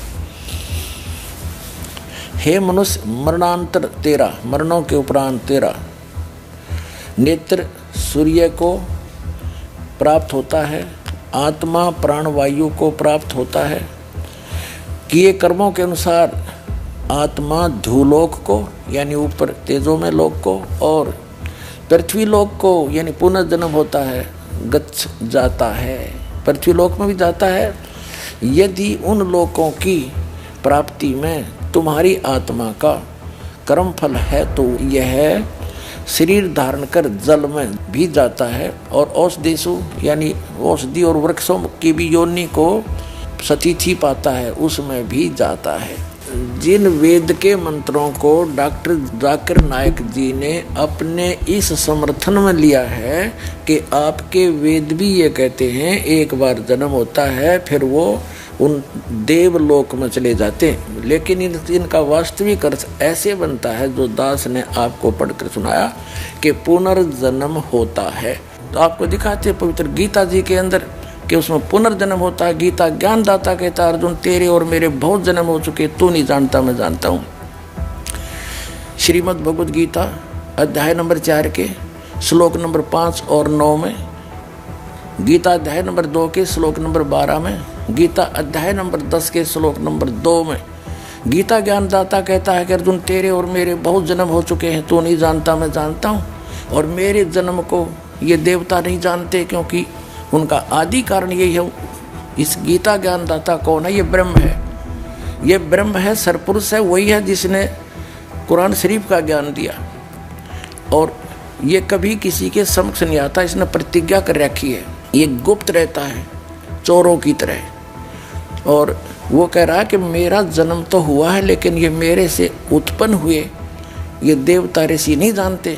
तो पिता की उत्पत्ति संतान नहीं जान सकती, दादाजी बता देते हैं। तो उस दादाजी ने, कंप्लीट गॉड ने, अल्लाह अकबर ने, वो सर्वशक्तिमान परम अक्षर ब्रह्म ने स्वयं आकर के बताया है इस ब्रह्म की भी, यानी गीता ज्ञानदाता अर्थात कुरान शरीफ ज्ञानदाता की भी जन्म मृत्यु होती है। अभी दिखाते हैं, ये देखिएगा पवित्र श्रीमद् भगवत गीता, जयदयाल गोविंद का इसके अनुवादक हैं, गीता प्रेस गोरखपुर से प्रकाशित है। ये है अध्याय नंबर 2 श्रीमद् भगवत गीता, श्लोक नंबर 12। गीता ज्ञानदाता कहता, न तो ऐसा ही है कि मैं किसी काल में नहीं था, अथवा तू नहीं था, अथवा ये राजा लोग नहीं थे, और न ऐसा ही है कि इससे आगे हम सभी नहीं रहेंगे। ठीक। अब अध्याय नंबर 4 के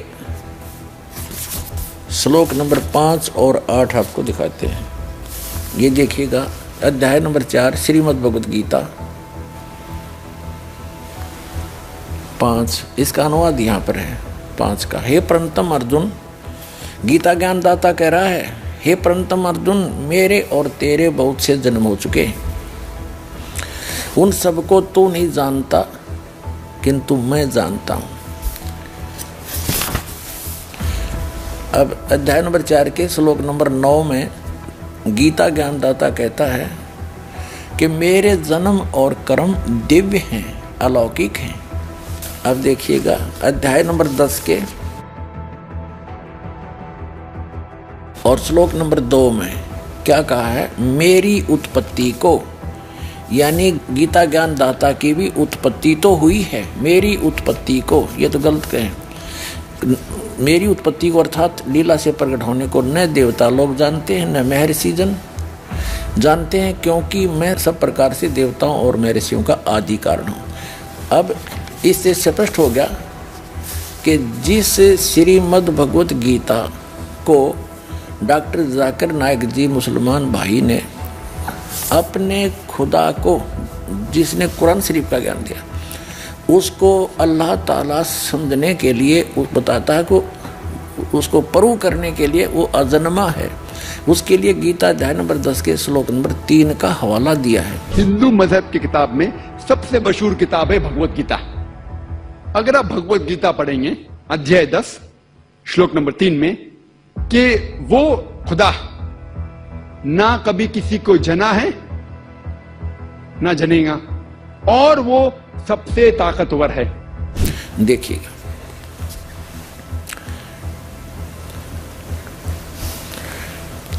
इसमें ये क्या कहता है कि जो मुझको अजन्मा, अनादि और लोकों का ईश्वर तत्व से जानते हैं, वो मनुष्य ज्ञानवान पुरुष संपूर्ण पाप कर्मों से मुक्त हो जाते हैं।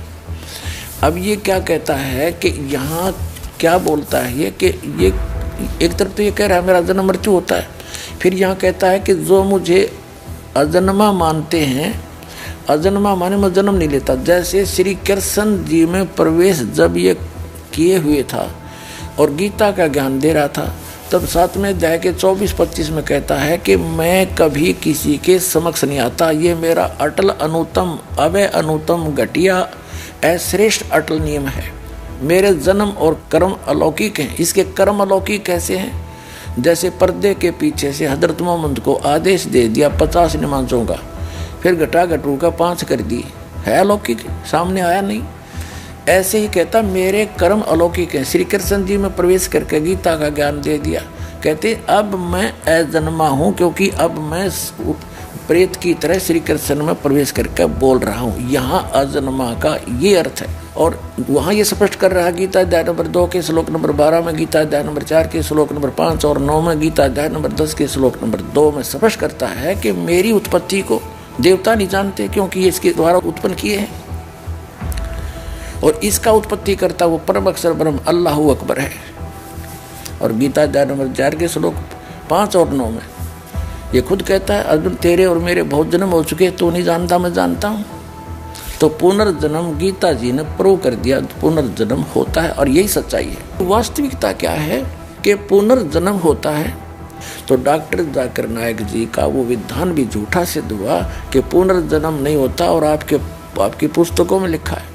तो दास का उद्देश्य किसी की निंदा करना नहीं या किसी को नीचा और बड़ा दिखाना नहीं, आपको सच्ची राह दिखाना उद्देश्य रखता है। और दास का उद्देश्य है कि जिन सदग्रंथों को आप समझ नहीं सके उनको समझाऊं और रूबरू कराऊं, क्योंकि अभी तक तो सभी ने रेफरेंस बताए हैं मौखिक। इस दास के ऊपर दया करी है दाता ने और आपके ऊपर मेहर करी है पुण्यात्माओं के, ऐसे उपकरण बनवा दिए। आप आँखों देखोगे तब यकीन हो जाएगा, ना अभी तक तो ये अटपट करके हमें मूर्ख बना ही रहे थे, चाहे वो काजी हों, चाहे मुल्ला हों, चाहे पंडित हों, चाहे मंडलेश्वर हों, चाहे ब्राह्मण हों, ये कोई भी थे, इनको ज्ञान था ही नहीं। हम इनको विद्वान मानते थे क्योंकि अपने धारावाहिक प्रवचन करते थे, रेफरेंस सदग्रंथों के देते थे, ज्ञान उलट बताते थे। और यही दशा इस डॉक्टर जाकिर नाइक जी के अध्यात्म ज्ञान की, इसको कख पता नहीं है अध्यात्म मार्ग का, ये भ्रमित करा पूरे मानव समाज को। और जो भी इसके बातों में आकर के अपना जीवन नाश कर रहे हैं, उनसे प्रार्थना है पुनर्विचार करें, सदग्रंथों को देखें, इस दास के इन प्रवचनों को ध्यान से सुने और सदग्रंथों से मेल करें, उससे पीछा छुटाएं और एक हो जाओ। हम ना मुसलमान बनाना चाहते, ना हम हिंदू बनाना चाहते, ना सिख ना ईसाई, हम आपको सतराह दिखाना चाहते हैं जिससे मानव का कल्याण हो सकता है। वो इस दास के पास है, आकर ग्रहण करो, अपना कल्याण कराओ, इतनी सी बात है।